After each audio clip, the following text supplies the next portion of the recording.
بص يا ابراهيم، انا جاي النهارده. انا سبت الناس تتكلم سنه كامله، ما طلعتش قلت اي حاجه ولا صرحت باي حاجه. النهارده يعني خليني انا بتكلم مش عشان خاطر اي حاجه، لا لتحسين صوره ما ولا عشان خاطر حد يصدق، وانا اللي صدق صدق خلاص.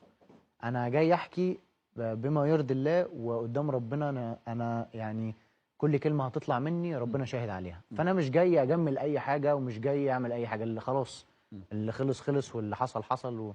انا جاي اقول بالظبط ايه اللي حصل؟ دفاعا عن 6 سنين من تعب واخلاص وحب بجد. حبيت الزمالك بجد؟ طبعا. لا بص ما تقتصرش كل اللي حصل ال6 سنين اللي فاتت في 6 شهور او في لقطه او في 5 شهور او ايا كان المده يعني. الشخص ده هو الشخص اللي كان فري قبل كده من 3 سنين وما رضيش يمشي من الزمالك وجدد عقده.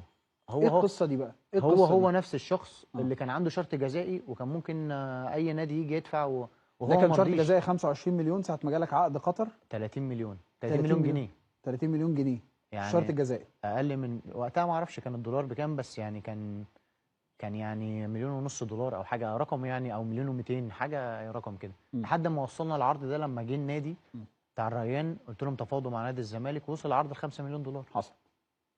فهو نفس الشخص ده. يعني لو الشخص ده كان في نيته اي حاجه قبل كده كان عملها من بدري.